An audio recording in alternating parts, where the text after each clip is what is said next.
Salut à toutes et à tous, je suis enfin de retour.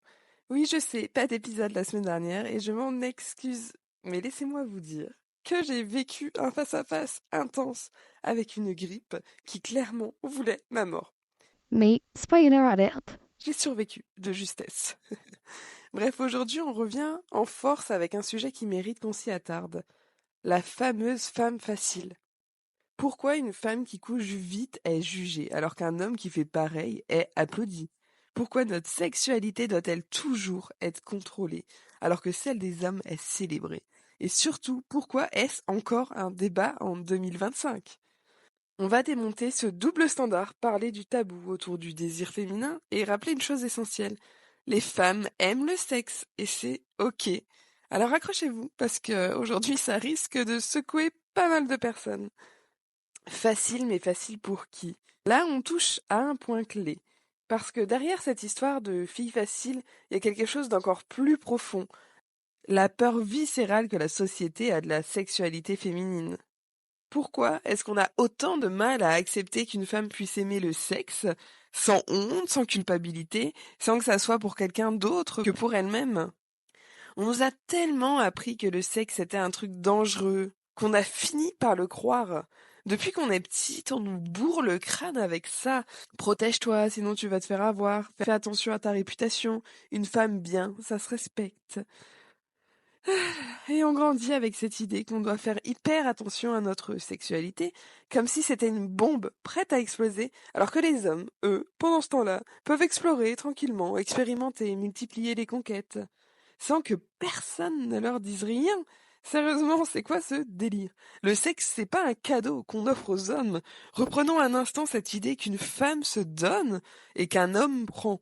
C'est une vision complètement faussée qui vient de siècles et de siècles où le corps des femmes appartenait littéralement aux hommes, à leur père, à leur mari, à la société. Une femme pure, c'était une femme qui n'avait pas été touchée.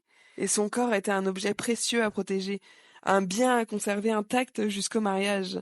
Et même si heureusement les temps ont changé, ce schéma est encore inscrit dans l'inconscient collectif.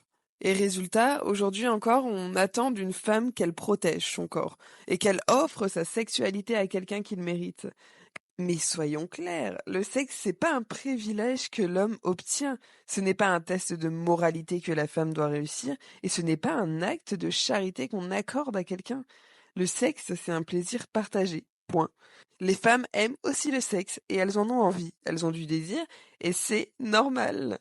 Pourquoi une femme qui aime le sexe fait si peur? Une femme qui assume son plaisir, c'est une femme qui échappe au contrôle de la société. Parce qu'une femme qui choisit avec qui, quand et comment elle couche, c'est une femme qui ne rentre plus dans ce moule qu'on lui impose. Elle ne couche pas pour plaire, elle ne couche pas pour se donner, elle ne couche pas pour faire plaisir à son mec, elle couche parce que ça lui fait plaisir à elle, et ça dérange. Parce qu'une femme qui assume son corps et son désir, c'est une femme qu'on ne peut plus dominer avec la peur de la réputation. C'est aussi pour ça qu'on entend encore des horreurs du genre si une femme parle trop librement de sexe, c'est une provocatrice. Si elle aime le sexe, c'est une nympho. Si elle a plusieurs partenaires, c'est une femme perdue. Alors que chez un mec, ça serait juste normal. Un mec qui parle de sexe, c'est un mec cool. Un mec qui a beaucoup de partenaires, c'est un séducteur. Un mec qui assume ses désirs, c'est un vrai homme. Encore une fois, deux poids, deux mesures. On sexualise les femmes partout. Sauf quand c'est elles qui prennent le contrôle. Et ce qui est fou, c'est qu'on vit dans une société, dans la pub, on te vend un parfum avec une femme nue, dans les clips, on te montre des femmes hyper sexualisées en mini-short. Dans les films, l'héroïne est toujours ultra glamour, désirable, sensuelle. Mais si une femme revendique sa propre sexualité en dehors de ce cadre, là, bizarrement, ça ne passe plus. Parce que la société est à l'aise avec la sexualité des femmes tant qu'elle est faite par le regard masculin. Et est-ce que c'est pas fou encore ça en 2025? Une femme sexy dans un clip? Ok. Une femme sexy pour elle-même? Malaise.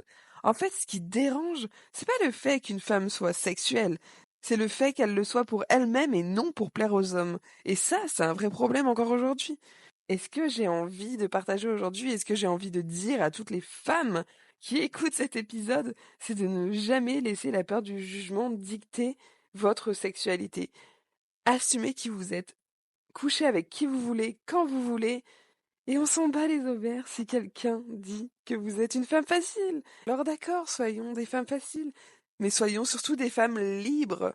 De toute façon, il y aura toujours des gens pour juger, il y aura toujours des idiots pour coller des étiquettes, mais au final, est-ce que leur avis compte vraiment? Est-ce qu'on va passer notre vie à s'empêcher de vivre pleinement par peur d'être mal vu? Moi, je pense qu'il est grand temps d'arrêter ça. La vérité, c'est que quoi qu'on fasse, de toute façon, il y aura toujours des critiques. Si on couche trop vite, on va nous traiter de femmes faciles. Si on attend, alors on dira qu'on est coincé. Si on assume, alors on nous traitera de nymphos. Si on n'aime pas trop le sexe, alors on dira qu'on est frigide.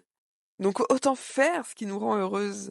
Si t'as envie de coucher le premier soir, fais-le. Si t'as envie d'attendre, fais-le. Si t'as envie d'avoir 10 partenaires ou un seul, fais-le. Si t'as envie de parler de sexe librement, fais-le. Mais surtout, ne laisse personne te faire croire que ton désir est un problème. Parce qu'une femme qui vit sa sexualité librement, c'est une femme qui refuse qu'on lui dicte comment exister. Et ça fait peur à beaucoup de monde. Mais nous, aujourd'hui, je pense qu'il est grand temps qu'on décide de s'en foutre. Vivons, kiffons et emmerdons les jugements. Parce qu'au final, c'est quoi être une femme facile? Une femme qui vit sa vie comme elle l'entend? Une femme qui refuse de se plier aux injonctions absurdes de la société? Une femme qui aime le sexe et qui l'assume? Dans ce cas, soyons toutes des femmes faciles. Parce que la vraie liberté, c'est de ne pas se laisser dicter comment on doit aimer, s'habiller, désirer ou coucher. Donc si t'as envie de coucher le premier soir, fais-le. Si tu préfères attendre, fais-le. Si tu veux porter une mini-jupe, fais-le. Si tu veux porter un jogging XXL, fais-le aussi. Personne n'a le droit de décider pour vous. Personne n'a le droit de vous faire honte pour quelque chose d'aussi naturel. Personne n'a le droit de vous faire croire que votre désir doit être limité, contrôlé ou surveillé. Alors vivez, aimez, désirez, assumez, et surtout n'oubliez jamais, vous n'avez rien à prouver à personne. Voilà pour le petit épisode du lundi matin. J'avais envie de partager tout ça avec vous parce qu'il est grand temps d'en parler. Il est grand temps de casser plein de tabous en cette année 2025. J'espère que cet épisode vous aura plu. S'il vous a plu, partagez-le, abonnez-vous et surtout continuez d'être libre et de kiffer votre vie comme vous l'entendez. À la semaine prochaine pour un tout nouvel épisode de Mot pour Mot. Passez une belle semaine. Ciao!